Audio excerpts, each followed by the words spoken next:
Okay, so Stephen, could you start by telling me how you and Katie founded Aging 2.0? What prompted it? Sure. So Aging 2.0, as we know it now, started in April this year, really, when Katie and I met up for coffee, and we invited a few friends, and we wanted to talk about aging and innovation in New York during one of Katie's trips. And I'd been doing a blog for the past year before that called Aging 2.0, and we really just felt that there was a massive interest and hunger, if you like, from other people, early stage companies, bigger companies, seniors themselves, to talk about new ideas for business innovation and aging. And so we started having these events around the country, and we've now had 14 different meetups, 12 in the US and 2 in the UK, where we just gather innovators and have a conversation. And we've been having about 50 or 60, 70 people at each of these ones, and the whole conversation is how can we improve business innovation in the aging space. And we've been having some fantastic conversations, and now we're here at the mHealth Summit with AARP just a few months after that. It's fantastic. That is very cool, but I'm wondering, we're all aging, of course, all of us, but I'm wondering, you're pretty young, you seem pretty young to me. What was it about aging, that topic, that struck you? I think we're both coming in from different, so I'll give my perspectives. Okay.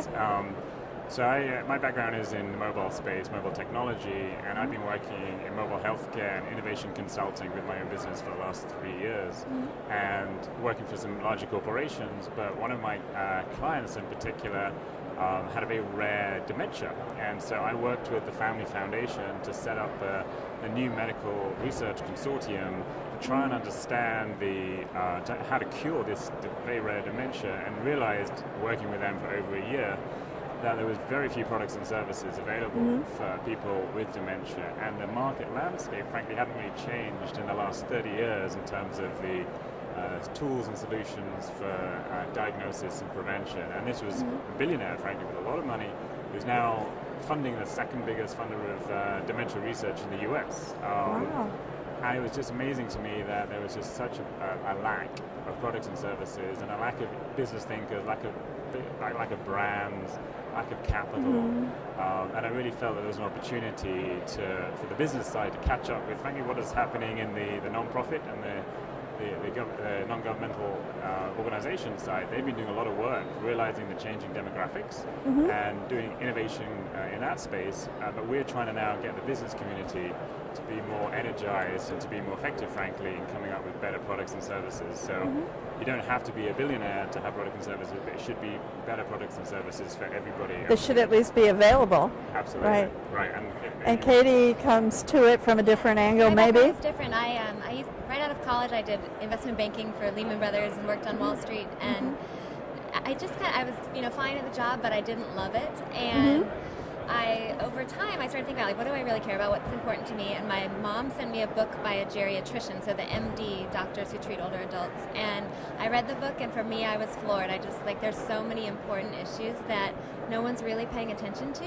And I left my job at Lehman and went back to get my master's and then PhD in gerontology. So I've studied aging from the academic perspective, but I knew that I always wanted to come back out onto the business side. I felt like there was just a real chasm and gap between understanding the needs of older adults and really what businesses are focusing on. So after graduate school, I worked at a startup myself for a while that was doing brain fitness assessment, and then when I moved to San Francisco, I started an innovation consulting firm that works in this space. So that's how Stephen and I came together, and I love kind of trying to be that bridge between really understanding what's changing for older adults, what's going on in their bodies and minds and families and communities, and trying to convey those needs to businesses and help them create better solutions.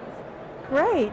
So maybe you could start, but could you give us some examples of some technology that might be helpful to aging adults? Sure. So we've kind of seen already on the market, perhaps. So we've now talked to probably 600 or 700 companies, and they're really starting to kind of fall into some key themes that we're seeing. And so one of them, we call it connected independence. And those are really tools and solutions that help people stay safe and independent in their home, but also keep them connected to their family and their community. So this desire to age in place is a big trend. Yes. 92% of people say they want to age in their home as opposed to moving into any sort of residential facility. And so there's a lot of neat technologies that can be used to help. There's some ambient sensors that can do fall detection. There's personal monitoring devices that beyond just the I've fallen and I can't get up. We're seeing kind of this 2.0 of that space of really smarter homes and supporting people living in their homes. The next category is, we call it empowered caregiving or empowered care, and that's really tools and solutions to help professional and family caregivers. And we're seeing a lot of neat tools for families to help them manage kind of all the tasks that need to be done, the communications that need to happen. We're seeing quite a few apps for that. We're also seeing some back-end tools. Right now, home care is often very paper-based, and we're seeing that transition to kind of back-end operational tools that are really cutting costs, improving quality, gathering data earlier so we can make smarter decisions about the care. And the final two categories we call, one is ageless style, and that's really more around physical products often, but we joke that we're fighting a battle against big, beige, and boring.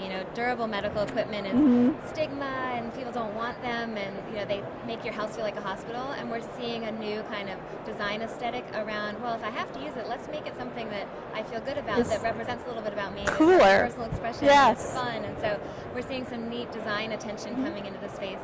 And then the final one is lifelong wellness, and that's really, there's tremendous things going on in health, but we're trying to focus on some of the things that get missed by kind of the focus on chronic disease or just young people. And so there's some specific things, cognitive is a big piece, so we're looking for ways to, detect and prevent cognitive decline. Another one is, falls and medication issues, and then incontinence, issues that really face older adults. We're looking for new, smarter solutions around those. So we're seeing companies in all four of those buckets. Okay. Did you have anything that you wanted to add to that? Or? I was going to add some examples. So the context of why we're here in the mHealth Summit is that the mHealth Summit decided this year aging was going to be one of the big focus areas. So they asked us to partner with AARP to put together the Engage Pavilion, which is now off in the corner over there. We have about 20 companies that we've identified through the network that have been essentially part of the categories that Katie talked about. And some of the examples are just sort of make it a bit more clear. So Be Close, for example, is one of a local company here. They've got really smart sort of monitoring solutions around that are very simple to install, very easy. They're basically moving towards this invisible ambient technology, which is going to be that much easier for people to manage, and for, frankly, the conversation with the old adult to be in terms of, I don't want to be monitored by this big ugly thing in the room which just says, look, you're old and decrepit. Exactly. And we're moving into some much more sophisticated, nuanced technologies. There's other examples of companies in our pavilion. eCaring is another local company from New York, where I'm based, and they have a really simple to use tablet solution. So it's designed for caregivers, professional caregivers in the home, to go and use an icon-based language. So rather than using a new sophisticated, having to learn how to program on computers, they can just press icons reflecting what's happened that day when they were looking after the person, the patient. So these are just a couple of examples. If you look around the pavilion, there's also a couple of great little examples of ageless style. There's a little company called Omhu from New York, which has a cane, but it's a beautifully designed cane. It's vibrant colors, it's really well put together. There's another company called Lizanette, which is making smocks that you wear that are sort of functional but also fashionable. So it doesn't have to be that you look ugly just because you're getting old and you have certain health and medical needs. And so this really emerging strong sense of design, I think we're seeing more and more.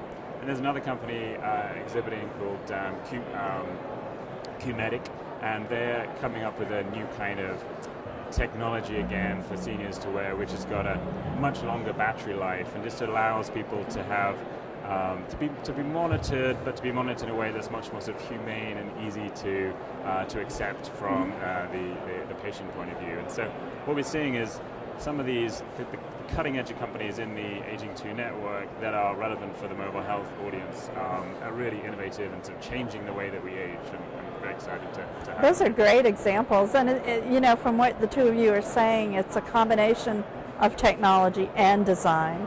And I think that design piece is also really important. So what is next for Aging 2.0? What do you have your sights on? So we spent pretty much 2012 building this network and really trying to understand what are some of the barriers to innovation in this space. Why doesn't this space necessarily behave like some other spaces where we're seeing, companies getting launched all the time, and we're seeing big investments and big exits. And we've really found some key barriers that a lot of the startups we talk to are all facing. And so what we're doing in 2013 is we're going to launch an accelerator to really design specifically to address the unique challenges of launching companies in the aging space. And so one of the key issues for all of them is really distribution. And so what we're trying to do is bring together the people who have the ideas, the companies with the new startups, and then the distribution network, which is really the long-term care providers, the people who are seeing and interacting with seniors every day. And right now, those groups hadn't ever really had a forum for talking, and so we're kind of creating and curating that discussion so that we can hopefully do more pilot testing, involve seniors in more of the actual research and product development, get their feedback early, and then ultimately get it into their hands and hopefully make a difference. Oh, that's great. So making things happen faster. Yeah.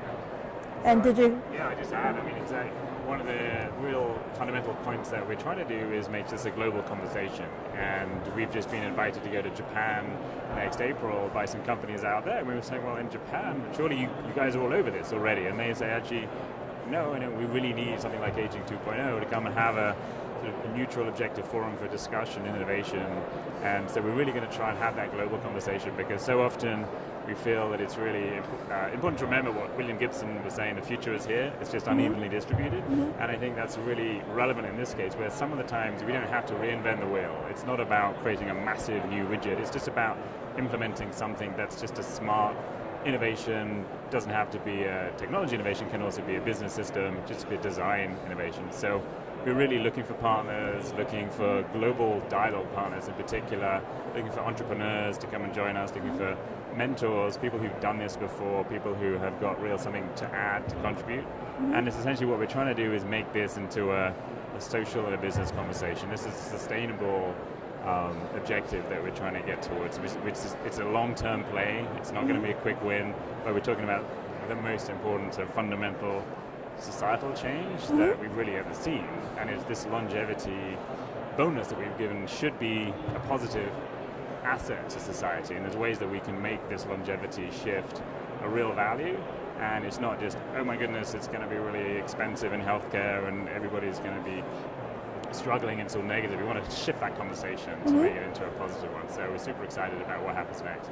That's a great way to end. Thank you so much. Thank you.